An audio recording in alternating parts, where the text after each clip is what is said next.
Boa noite, seja bem-vindo ao Jornal 10. Conheça as manchetes. Estudantes universitários dos Estados Unidos da América visitam o Presidente da República. Solidariedade, familiares de criança com doença rara há 3 anos pedem apoios para tratamento. Navio Festiféria Liberdade sofreu rombo no casco e está impossibilitado de prosseguir viagem. Declarações de Trump sobre a NATO são preocupantes, diz Ministro dos Negócios Estrangeiros alemão. Aumenta a tensão com Rússia, marines norte-americanos chegam à Noruega. Suíça, Fórum Económico Mundial, arranca hoje em Davos. Vamos agora ao desenvolvimento.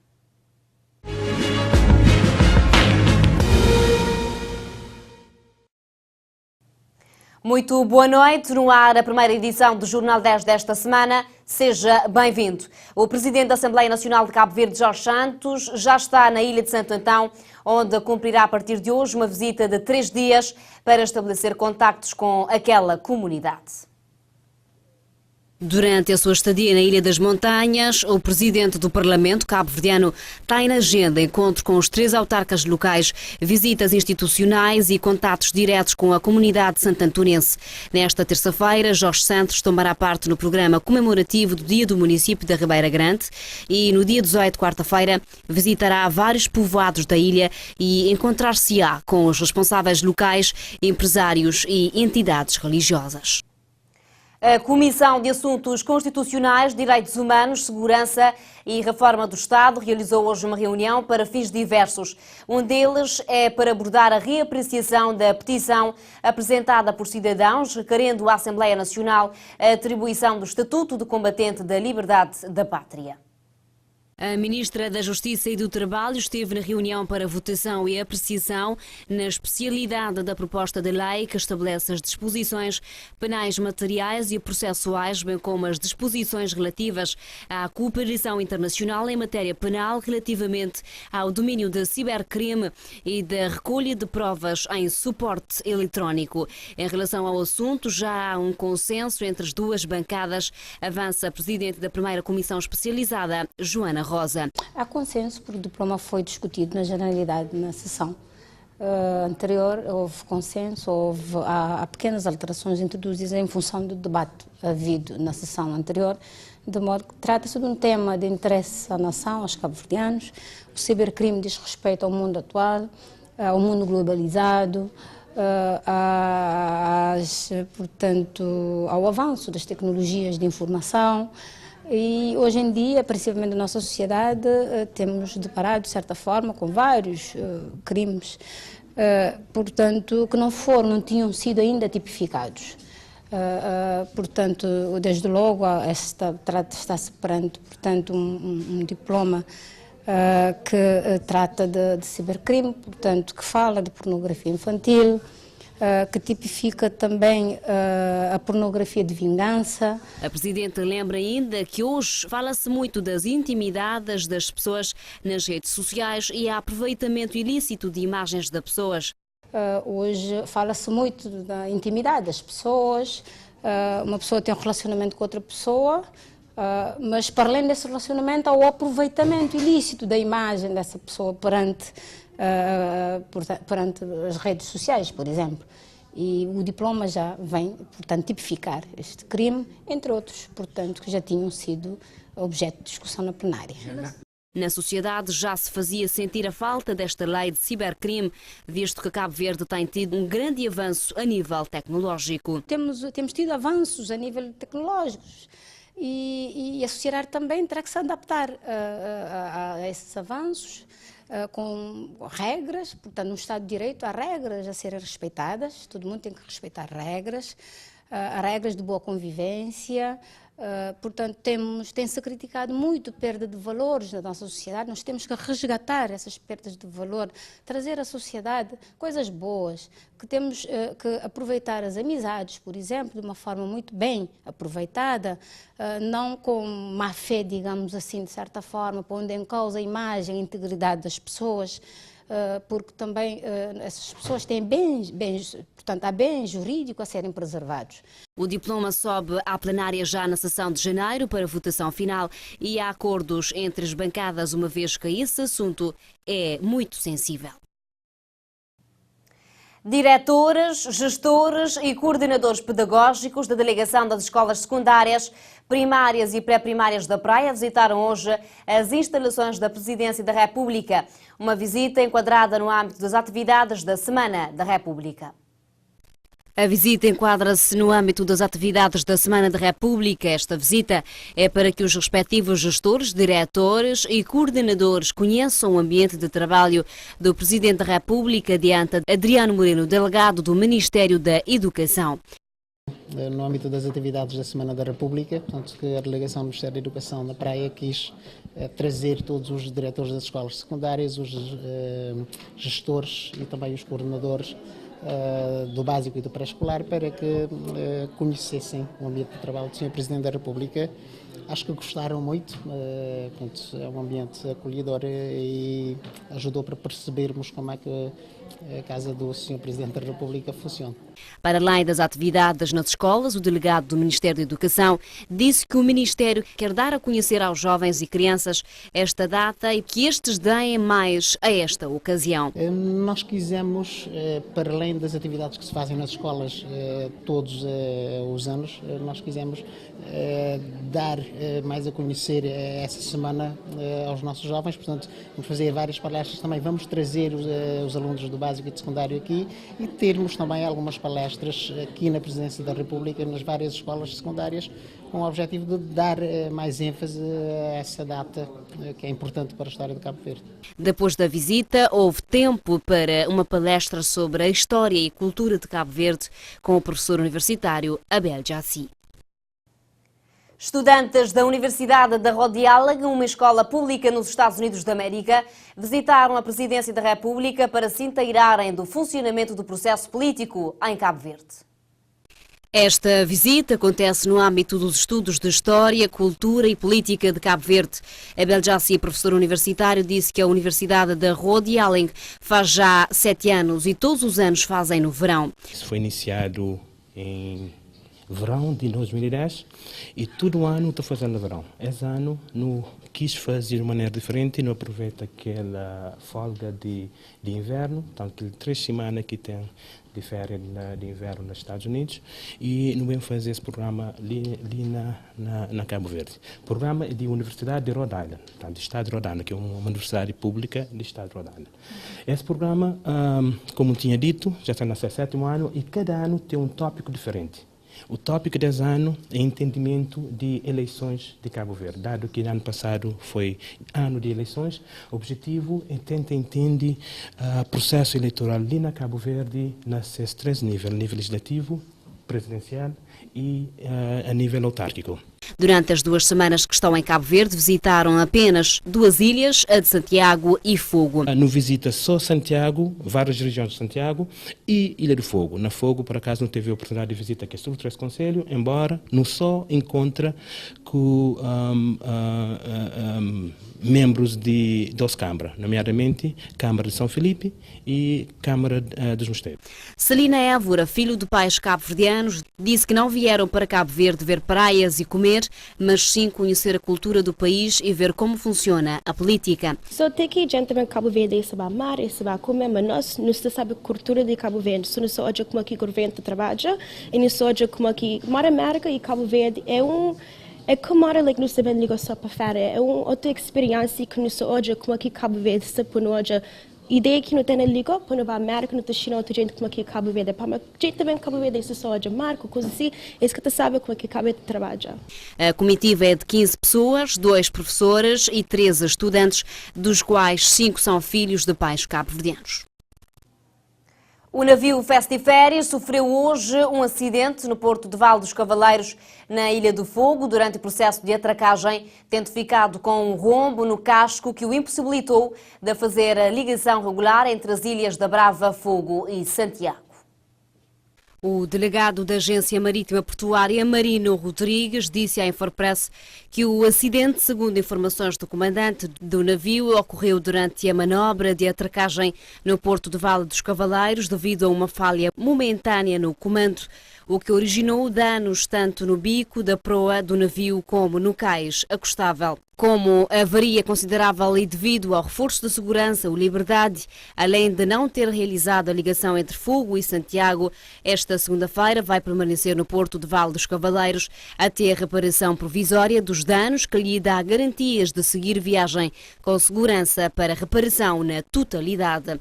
Informações acolhidas junto da Inapor indicam que há sensivelmente uma semana o Festiféri tinha embatido na rampa do porto de Vale dos Cavaleiros e que uma equipa técnica que veio de São Vicente terminou os trabalhos de reparação da rampa na última quinta-feira, 12.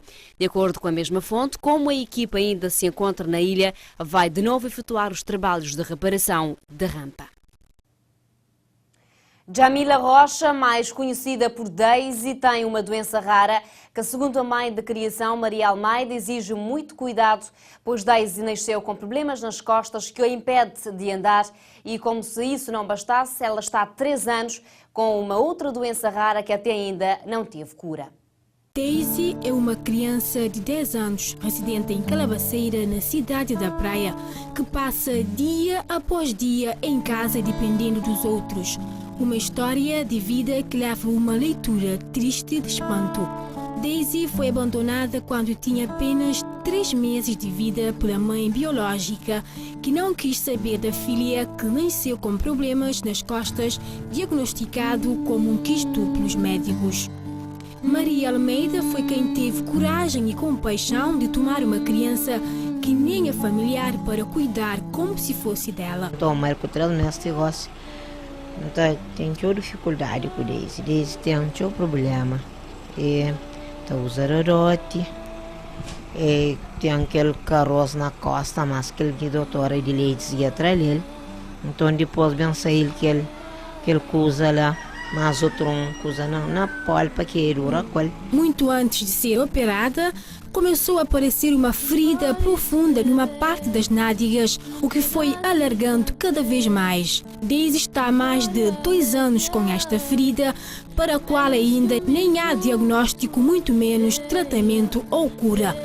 As condições de vida de Maria Almeida são diferentes da sua generosidade, ou seja, são precárias. Este facto não ajuda nas despesas com a Daisy, principalmente agora que já não tem apoio do filho que faleceu há pouco tempo. Minha filha que está ajudando também, que Dora passa de ajudar a minha mãe, onde a Dora que morre, tem 5 anos, que ele outro já morre, amanhã está fazendo 1 mês. Que não cozinha de ajuda que ainda tem, que está ajudando a menina, se é pouco, gosta de não mais com mais dificuldade. As necessidades da Daisy são várias. Dorote, comida, também tem que ir um quarto e só. Estou ali à vontade, manca, tem jeito de fazer. Não sei canto, estou saindo de casa. Eu não fico, que a rapaz já mora e ele fica nos 5. Adianta me assistir o apoio para ele. Então, ele precisa de carinho, a escola e fica. Daisy precisa ser evacuada com urgência para ser tratada. Entretanto, segundo contou a sua mãe de criação, existe algo pendente. Você espera a resposta para o tribunal para não saber das expediente, para não saber que não está pedindo ajuda. Aquele que se pode fazer para o mais rápido possível para mim, possivelmente tinha que acabou de aguentar, esqueci. Uma história que grita por mais atenção e urgentes apoios. Enquanto isso, Daisy aguarda dias melhores. Não sabe mandar consigo. Seguimos agora com a rubrica Opiniões Fortes desta segunda-feira. Opiniões Fortes. As opiniões fazem-se na Tiver. Senhoras e senhores, paz e bem, sejam bem-vindos. Não sei se terão acompanhado o Congresso dos Jornalistas Portugueses em Portugal. Neste Congresso dos Jornalistas, que não acontecia desde 1998, mais de 700 jornalistas portugueses debruçaram sobre as condições de trabalho da classe jornalística daquele país. E às tantas, antes mesmo da conclusão do Congresso, chegaram à conclusão que daquele Congresso, devia sair um grito. E então fizeram um abaixo-assinado que entregaram ao Ministro da Cultura daquele país, que é também tutela da comunicação social. E os jornalistas denunciavam simplesmente isto. Os nossos jornalistas, estou a falar dos jornalistas portugueses, trabalham em condições de muita precariedade. E um jornalismo precário, chamavam a atenção, corresponde tarde ou cedo a uma democracia precária. Só um jornalismo forte é capaz de sustentar uma democracia também forte. Tem razão, efetivamente. Bom, nem vale a pena nós aqui em Cabo Verde falarmos das condições em que trabalham os nossos jornalistas. A palavra precária, o adjetivo precário é absolutamente insuficiente para classificar as condições de trabalho dos nossos jornalistas. Mas, pior ainda, no nosso caso, não é só os jornalistas que trabalham em condições absolutamente precárias. A complicar ainda mais o nosso cenário são os próprios órgãos de comunicação social que têm condições mínimas de trabalho. Basta pensar que qualquer órgão, mas penso mais nos órgãos escritos, na imprensa escrita, que oferem de um famoso subsídio de Estado, aquilo parece pôr-se na fila para receber uma esmola que quem dá a esmola dá de mau gosto. Trabalha-se no fio da navalha. O orçamento é estreito. Não há condições. Não se pode inovar neste país no campo do jornalismo. Há muita pouca margem. E também nós devemos interiorizar que sem uma imprensa forte, sem uma comunicação social independente, capaz, sem uma comunicação social capacitada, também a nossa democracia fica muito fragilizada. A nossa democracia que está ainda em fase de consolidação e crescimento. Ora, exatamente para mantermos no tema da liberdade e democracia, quero aqui sublinhar o evento de 13 de janeiro, que este ano, pela primeira vez na história, foi celebrado com sessão solene na Assembleia Nacional, para muitos, para dar-lhe dignidade, maior dignidade. Esta data há muito comemorado como feriado nacional. E, naturalmente, fez-se os discursos de praxis, de salão. E de todos os discursos, naturalmente, há aspectos interessantes, aspectos com que concordamos facilmente, que cria imediatamente unanimidade, e aspectos que, ao contrário, portanto, a gente torce o nariz, não aceita e tem dúvidas da sua verdade e da sua profundidade. Entretanto, acho que todos, mas sobretudo o Presidente da República, tocou num ponto absolutamente fundamental. E acho que neste ponto estaremos todos de acordo. E este ponto tem a ver com, sim, a nossa democracia atingiu patamares ambiciosos. Devemos nos orgulhar todos nós, sobretudo nós, frutos desta data belíssima. Mas, por outro lado, o nosso sistema democrático, viver no nosso sistema democrático, criou um grande fosso. E eu tenho também nos fora onde tomo a palavra, tenho defendido que nós devemos criar maior consciência da justiça social. Isto é, o fosso que existe entre os nossos poucos ricos e os muitos pobres é um fosso grande. E tarde ou cedo, nós corremos o risco de uma grande implosão ou mesmo uma grande explosão social. Isto não é bom para a democracia. A democracia deve combinar com a prosperidade. E a prosperidade deve ter sempre em linha de conta o homem. A medida, aí está, de qualquer sistema e da democracia é o homem. O homem que deve viver com a máxima dignidade possível. E nós, em Cabo Verde, esta máxima dignidade possível, ainda estamos longe de atingi-la. Ora, deixando de lado o que não se deixou, efetivamente, nos discursos e na própria mentalidade, a polêmica sempre estéril, que não produz nenhum fruto, se deve ou se não se deve celebrar com esta ou com aquela outra dignidade a data de 3 de janeiro, como se celebra 5 de julho, qual é a maior, qual é a menor data, deixando de lado estas polêmicas, porque efetivamente não trazem nenhuma mais-valia às pessoas, à nossa sociedade, devemos congratular-nos pelo clima, pelos discursos, pela consciência de que temos todos nós, os atores políticos, mas nós também, sociedade civil, de nos ocuparmos seriamente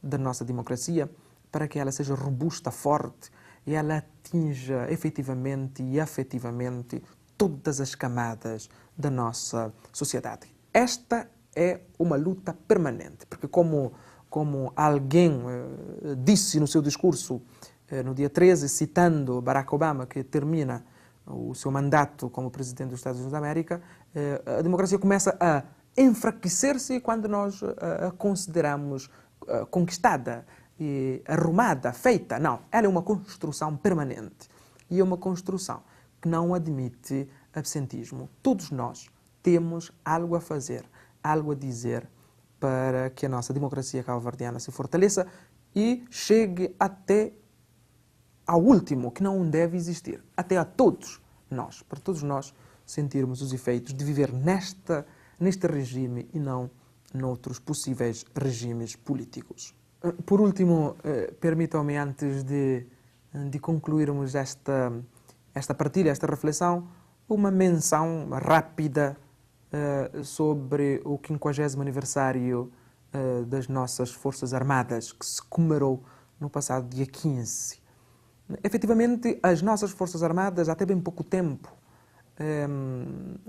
era a instituição que, ao que me parece, gozava de maior prestígio aqui em Cabo Verde, nesta nossa democracia. Ninguém apontava um dedo sequer às nossas Forças Armadas. Entretanto, ela foi ferida profundamente, não ferida de morte, mas quase. E, portanto, ela deve rapidamente recuperar o seu prestígio perdido, com os factos que todos nós já conhecemos. Os factos que depois, não só os factos em si, que são já de per si graves, mas os factos puseram a nu outras pequenas coisas que nos passava completamente ao lado, nós, os leigos na matéria. Todos ficamos a saber que, afinal, é uma instituição frágil, vulnerável, que estava, portanto, desarticulada e que permitia, portanto, facilmente qualquer ataque, qualquer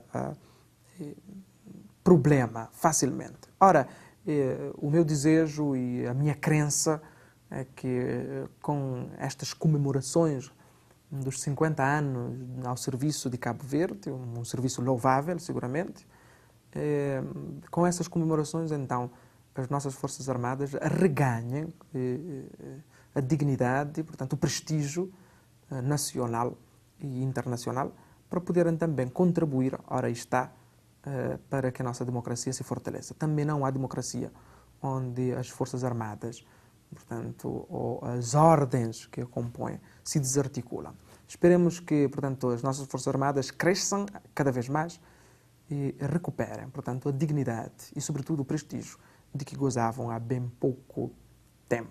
Senhoras e senhores, eram estas as minhas reflexões, assim, a modo de pinceladas. O espaço não permite outros aprofundamentos. Espero ter contribuído e agradeço a todos. Corações ao alto. Paz e bem. Opiniões fortes. O elenco semanal. Vamos ao redor do nosso continente conhecer as principais manchetes. Gâmbia. Dias antes da agendada tomada de posse do novo presidente Santos Jamé diz que os gambianos terão que esperar a audiência do Supremo Tribunal antes de considerar ele deixar a presidência onde está há 22 anos. Holanda, acusadores públicos do Tribunal Penal Internacional apresentam caso por crimes de guerra contra Dominic Ongwen, a criança-soldado que virou líder militar no norte do Uganda. Burkina Faso, cerca de 1.500 pessoas desfilaram em silêncio ao Gadougou, em homenagem às vítimas de um ataque que no ano passado deixou 30 mortos e mais de 70 feridos. A Quênia, o professor Macharia Munen, refletindo sobre o legado do presidente cessante-americano, diz que Obama tornou a África orgulhosa, mas que em pouca mudou. Madagascar. O Programa Alimentar Mundial diz que cerca de 1 milhão de pessoas enfrentam o espectro da fome no sul de Madagascar por a seca ter estragado as colheitas.